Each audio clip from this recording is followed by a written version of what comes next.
Alioune Ba, président ABDS département de Thiès. ABDS, Association boutique détaillante du Sénégal. Sénégalaises, Sénégalais, bonjour. Mes chers concitoyens, à l'entame de mon propos, je voudrais tout d'abord m'associer avec vous face aux difficultés rencontrées par les populations à cause de la rupture du pain ce week-end. Je tiens aussi à vous dire que nous déplorons autant que vous cette situation et nous sommes à vos côtés pour porter vos doléances à qui de droit et proposer les meilleures solutions pour un approvisionnement continu du pain dans la région et par-delà à l'ensemble des Sénégalaises et des Sénégalais. Ils ont le droit d'avoir leur bout de pain chaque matin. Nous avons le devoir de le leur fournir chaque matin. Il faut aussi préciser que cette situation est indépendante de la volonté des boutiquiers qui ont été toujours présents pour satisfaire sa clientèle qui est sa raison d'exister. Le gouvernement, qui est le principal responsable de cette situation, a récemment pris un décret réorganisant le secteur de la boulangerie avec des dispositions relatives à la distribution, la livraison et la vente du pain. Ce décret n'a pas pris en compte les réalités si complexes du milieu de la distribution du pain et a oublié encore une fois d'associer les acteurs les plus essentiels qui s'activent dans la distribution et la livraison du pain dans les quartiers, à savoir les boutiquiers. Nous profitons de cette situation pour dire que les boutiquiers constituent un maillon essentiel, voire fondamental du commerce au Sénégal et doivent être impliqués dans certaines prises de décision comme celle sur la vente du pain. En effet, cette association regroupant plus de 2000 boutiquiers déjà est née pour participer de manière plus efficace à la politique commerciale du pays en formalisant tous les boutiquiers détaillants et en luttant contre les injustices que subissent tous les jours ces mêmes boutiquiers. Les boutiquiers détaillants doivent avoir leur place dans la société car, regroupant des Sénégalais et des Sénégalaises soucieux du développement de leur pays et qui mettent en place des stratégies pour retenir les jeunes dans leur terroir afin de lutter contre l'immigration clandestine, par exemple. Pour conclure, je demande au gouvernement de prendre ses responsabilités car nous constatons que beaucoup de boulangeries, pour ne pas dire toutes les boulangeries, ne respectent pas les mesures prises par le décret. Beaucoup de boulangeries sont en violation flagrante du décret car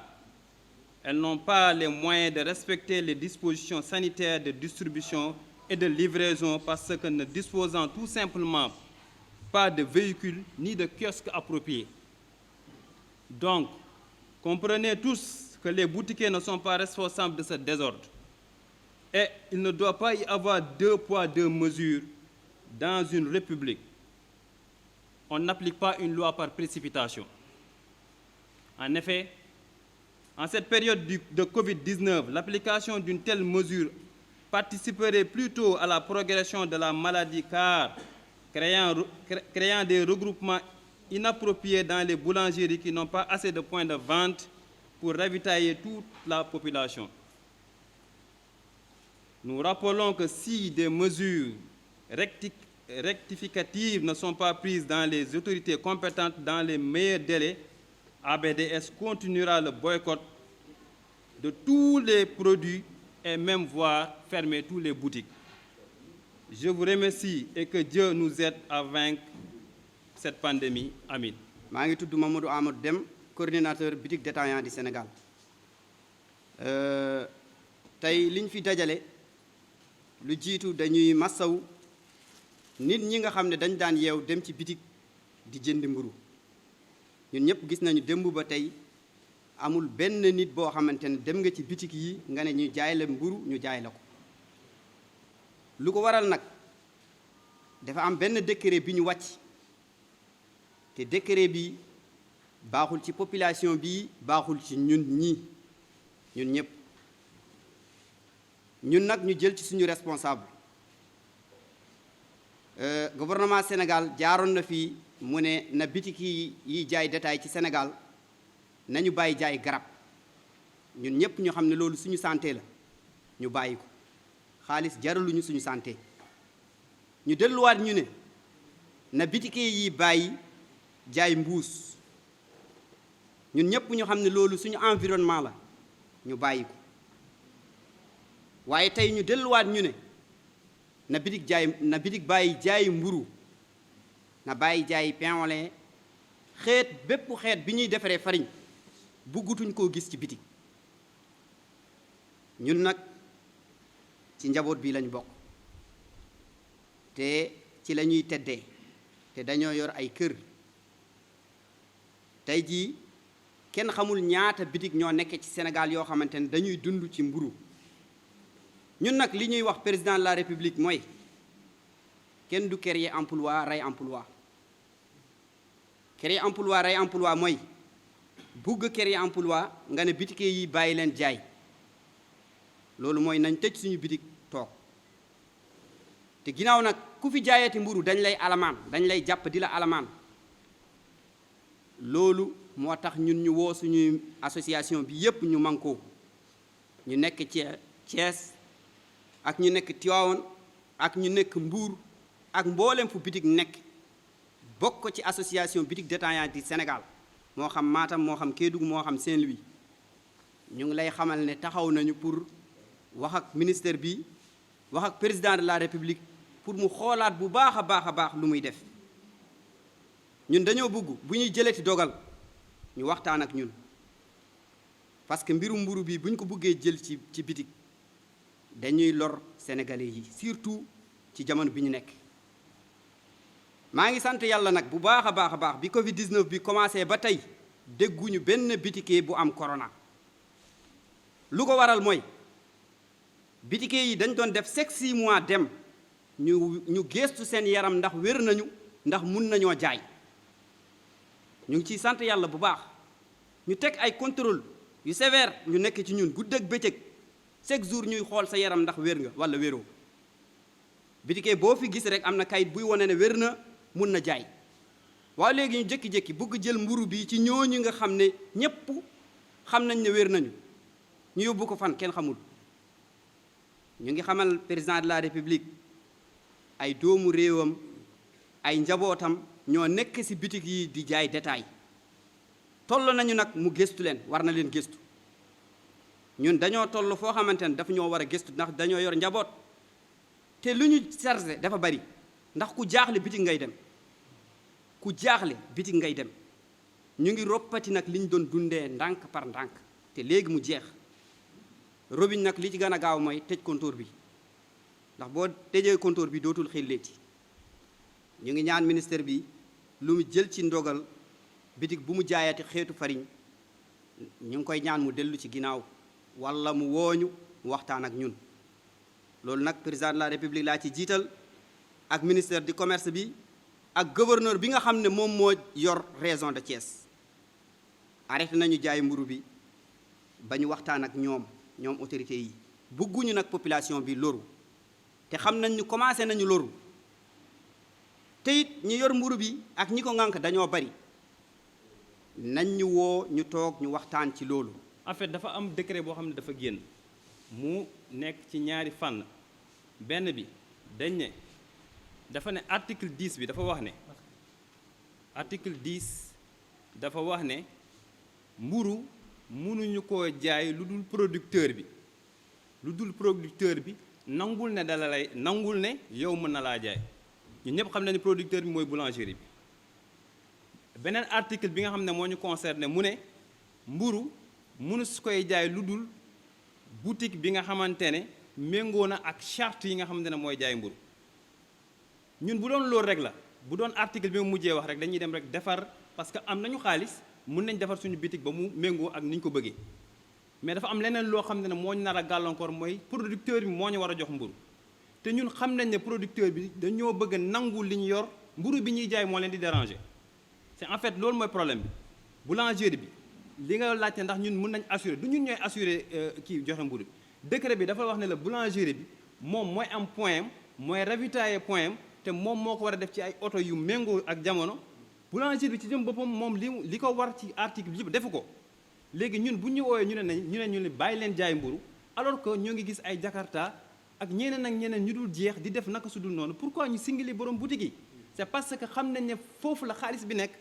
moo tax sanction yi waruñu ko tàmbali dañ ne bu ñu jël demi mesure sama discours bi maa ngi naan bu ñu jël demi mesure nañu bu ñuy sanctionné nañ sanctionné ñëpp ñu tàmbale ko ci boulangerie bi ci ko koy indi ba ci ko koy jaay ñun kenn génnewuñ ci mburu bi mais direction du commerce moo ne ñu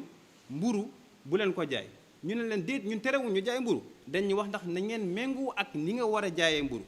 kees ki ñëwagul donc population bi fu mu ne nii dañu am rupture amuñu ko leen di ravitailler mburu parce que loi bi moom moo tegoogul ci ni mu war a tegoo conditions yooyu ñu réunir ñun mën nañ ko da ngeen ñuy laaj ndax mën nañ ko ñu ne leen waaw mën nañ ko c'est que peut-être da ngeen am benn ni ngeen di xoolee boutique te boutique menul noonu foog ngeen xam ne boutique détaillant yi ñun dañoo ñëw pour changer xar kanam borom boutique yi te dem leen ngeen xool yi ay journalistes leen dem ngeen nga xool di ngeen xam ne boutique yi ñoo ngi changer melokaan te ñun ay sénégalais nañ te tamit dañoo respecter suñu clients yi ñoo joytu ñun dañoo war a parce que sa client da nga ko war a aussi protéger ñun ni ñu nekkee ay jaay noonu lañ nekkee ay consommateur foog bu leen fàtte loolu aussi dañuy jaay lii boole ci lii boole ci kees kii fan la nekkoon et puis boulangerie yi ñoom seen jëm bopp ñu ci ëpp ci ñoom d'accorduñ ci loi bi ñu ci gën a ëpp ci ñoom ñun lañ bëgg ñu jaay ñun du ñun rek ñu fekkee ñun dañu am problème damaa yaakaar ne état bi ñun ñëpp la war a uuf njaboote accompagner ñu ci ni ñu koy defee ba mu baax ni mu mayee temps boulangerie yi pour ñu nekk ci anam yu norme noonu la waroon may ñun ñëpp ñu nekk ci anam yu norme mais damaa gis ne daal boutique yi rek nañ singale li ngay wax noonu dama nga xool du ñun ñooy wax ne ñu indil mburu de ñun mosu ñoo woo mburu ñoom ñoo ñu xam ne ñun ñoo leen mën a jaayal ñoo tax ñu ñëw ci ñun kees ki yi ñu ko doon def ñu ci gën a bëri duñu leen livré suñu leen livré duñu leen versé donc ñoom bañ demee ba am problème ci lañ ñëwaat ne ñoom fu ñu mën a amee ñu leen respecté seen livraison ñi leen respecté seen versement boutiquier yi la non même pas pourtant bénéfice bi ñuy ñàkk du loolu c'est que il faut ñun dafa am loo xam ne buñ taxawul seetlu ko bu yàggee dinañu bàyyi loolu lu dul jeex respecté wuñu borom boutiquier yi c'est ça la pure réalité bu yàggee dinañu wax ne ñu bàyyi leen jaay brosse à dents bàyyi leen jaay pâte bàyyi leen jaay lii pour quelle raison ñun xanaa bokkuñ ci askan bi fan ngeen mës a dégg rek fu ñu waxee rek ne ñu ne borom bitik yi ñoo ngi leen dimbali ci lii amut mais ñun aussi ay jeunes nañ bëgg développer ci développer Sénégal bëgg participer ci économie Sénégal mënoo cee génnee bitik 80% de l'économie du Sénégal boutiquiers yi ci ñoo koy joxe industrie yi boutiquiers yi nañ la yaakaar grossistes yi boutiquiers yi nañ la yaakaar importateurs yi boutiquiers yi nañ la yaakaar population bi boutiquier bi la yaakaar si dafa commencé appliquer mesure bi te mesure bi warul ñëw rek directement ci boutiquier yi na dem ci boulangerie yi appliquer ko na dem ci oto yi nga xam ne ñoom ñoo indi pain bi ñu boole ko ci waaw am na ñuy sanctionné ci ñun association bi xam nga kenn amul monopole lu nga am ñëpp ñu bokk ci association bi mais la plupart ñi nekk fii ci gox bi ak waa Mbour ñoom ñëpp teggi nañ seen loxo ci mburu bi gis nañu dem leen ci boulangerie ay journalistes leen dem leen ci boulangerie ngeen xool rassemblement bi fa am su fekkee dañuy xeex ci Covid bi yaakaar naa ne loolu du méthode bu baax pour xeex Covid bi ñun nag duñu xëccoo ak état duñu dem di jàmmaarloo ak kenn ñoo moom nag suñu boutique tere nañu mbir tee nañ suñu loxo gis nañ conséquences yi nga xam ne moo commencé am bu fekkee nag dem nañ ba nga xamante ne ñoo ngi bàyyi boulangerie yi def na ko naka sudul ne ñoo ngi xool transporteur pain yi di def naka sudul noonu ñu ñoo nag singa nañ dina am yeneen mesures yi ñuy def bu jëree sax ñu tëj boutique yëpp association bi dañ ko créer au niveau national def nañu recensement nag Thiès yëpp 2000 et quelques boutiques am nañ ko ñaari junni yu teg ñu adhéré jëndi carte membre ëpp nañu junni ak juróom téeméer ñi nga xam ne jënd nañu carte de membre defar nañ fi 28 sections tey Thiès foo dugg nga wax ABDS xam nañ ko commencé nañu recenser Tivaouane am nañu ñu ñuy recenser Mbour am na ñoo xamante ne région de Matam yëpp recensé nañ ko ba mu jeex donc association bi mu ngi taxaw ci au niveau national yëpp loolu moom pour mu leer ci yoon ak képp koo xamante ne agguñ ci woon ñu ngi ci ndax li tax ñu créer association bi tuuti rek laa bëgg ñëwaat ci yow mooy jafe-jafe borom bitik bépp bi mu tàmbalee bi Sénégal tàmbalee ba tey borom bitik ci jafe-jafe rek lay dund gars yi nag nee nañu mbéjum kanam borom moo koy fajal boppam kenn duñu fajal mbéj bi ñun ñoo war a rassembler bokk booloo nekk benn mun a jàkkaarloo ak suñuy jafe-jafe. jafe-jafe yi bari nañu dinaa la ñu wàññil ñette rek mbaa ba ñett tey jii commerce Sénégal dafa pàccaxoo importateur day dem extérieur jëndi bagage ñëw di jaay en grossiste yi di delluwaat moom importateur bi laa la wax de di delluwaat di jaay en gros di jaay demi gros di jaay détail di wanteer benn tey boo demoon marché bu mag ngay jënd benn saak pour sa kër li ngay jëndee saaku ceeb man mi jënd une tonne pour jaayaat pour am ci dara même prix la ñuy jënd loolu amul règlement commerce Sénégal amul règlement léegi nag ginnaaw amul règlement ñun dañuy booloo ñu defaral ko suñu bopp muy benn. ñaareel bi boo xoolee bi gaz di jar 850 lañ commencé am ci 85 léegi ñu ngi jënd gaz bi 2990 85 lañ ci am su ma la waxee li ñuy am ci bénéfice par étape lépp commerce détaillant bi yëpp da ngay jaaxle ñun nan la ñuy amee suukar bi boo xoolee li ñu ciy am da ngay jënd saaku 28000 1000 francs nga ciy dàkk ci saak bi boo détaillé ba mu jeex kon ñun ñëpp xam nañu kuy def détail ci Sénégal état jàppale wu ko te commerce bi xooluñ ko sax gëstuñ ko beneen bi ci teguwaat mooy état bi teg ay loi comme tey bu doon yokk impôt yi du ñu tàggoo day xëy rek impôt bi 5000 la woon patente bi mu defaat ko 10000 defaat ko 15000 def ko 20000 tey mu ngi ci 25000 moo gën a ndaw yooyu yëpp bu état di def du ñu tàggoo du waxtaan ak ñun day xëy rek appliqué comme lii mburu bii nii état daa xëy waxul ak ñun xëy rek appliqué mburu bi mu ne service yi deme leen bitig bi ngeen fekk mburu ngeen nangu mburu bi ngeen amande ko 10 000 jëm kaw loolu yéen sax xam ngeen ni yéenwul maanaa kenn mënul am ci mburu te kenn mënul beneen bi ma ciy tegaat mooy kenn mënul liggéey ci mburu kese nga am ci parce que boo jaayee téeméeri kilo mburu yaa ngi am ñetti téeméer loolu 45000 la par weer waxuma waxu restant te leer na leen ne yéen 45000 amul kenn kuy toog ci benn kek sa suba ba 6 heures du matin ba minuit weer bu dee nga koy fay 45000 mu fay toog bitig bi nañ mburu bi nañ ko bàyyi ci bitig yi ñu gérer ko population bi bañ a loru ñun liñ ci am du dara amuñ ci dara amul benn bitig bu mën a jaay téeméeri kilo mburu te téeméeri kilo mburu ñetti téeméer nga ci am bénéfice Sénégal nañu organiser waat commerce bi boo yi bañ a dee ci géej gi man xam naa fukki borom bitig ak juróom yoo xamante ne dee nañ ci géej gi lu leen rey mooy décourager ci commerce Sénégal lu ñuy créer emploi nañu jàppale ñu nangoo liggéey même ren bi mbas bi xawee mbasu tuuti rek fii Mbuur am nañ fii 7 borom bitig yoo xamante ne ci géej gi lañ dee te borom bitig lañu yu amoon maanaa ci réew mi te beneen bi ma li ciy dollil tuuti rek gis nga man su ma daan fay sama patente di fay sama lépp bu ma demee ba mënatuma amul dara benn jàppal état bi may jàppale médical bi may fay chaque weer chaque 6 mois di fay su ma demoon ba feebar état du ma jël charge te commerçant bu fi nekk rek ñett ngay liggéeyal client banque ak usine non sama poste dafa sori parce que usine li ma jaay rek usine jël na wallam waxal waaw li ma jaay usine jël na wallam banque moom mu ngi may lebal xaalis pour mën naa jënd rek di ko fay chaque weer du ma tardé su ma tardé daf may saisir xam nga li ma wax beneen bi client bi fu mu gën a yombee lay dem su ma doon jaay ëpp xaalis fii di jaay lu yomb bu ma mën a tur rek kii am xaalis client yëpp wari ma dem soble neexul wax parce que soble day yéeg di wàcc moom ak dollar yem bu fekkoon suukar nga wax wala ceeb ñun ñëpp xam nañ ak diwlin ak yooyu dañ état moo ko fixé ñami wuñ koo yokk ci dara parce que boo yokkee service yaa ngi ci terrain bi dañ lay amande mais soble moom day yéeg di wàcc kenn xamu ko loolu la côté bi kiy wax ci service d'hygiène bi li ma ciy tontu bariwul service d'hygiène ñaari feebar rek moo fa amoon ñu ngi koy lijjanti yaakaar nañu rek dina sotti yàqugul service d'hygiène ñun ñoo ñàkkoon xam parce que bari na bitige yoo xamante ne ci ñetti système xam nga bitig moom ñett la taalibe béykat wala sàmmkat ñett yi rek ñooy bitige am sa xaalis ñëw def sa bitig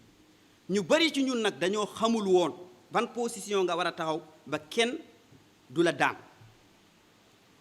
ñu ngi waxtaan ak service d'hygiène ñu ngi ñuy wax nii ku bëggul ñu daan ko ñu lekk sa xaalis nii nga war a mel ñu ngi koy sensibiliser suñu état suñuy bitige suñu association ñu ngi koy respecté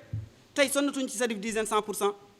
daanaka ay 40% même loolu ñu ñàkk a xam bu baax a baax mais ñu muus carrément xam carrément bu ma melee nii service d'hygiène du ma daan du ma gaañ loolu la mooy keroog li ma la wax rek xam nga loi Sénégal moo wax ku amul médical nañ ko daan am na bitig yu bari amuñu woon médical mais léegi xam nañ ko ñoom ñëpp wuti nañ seen médical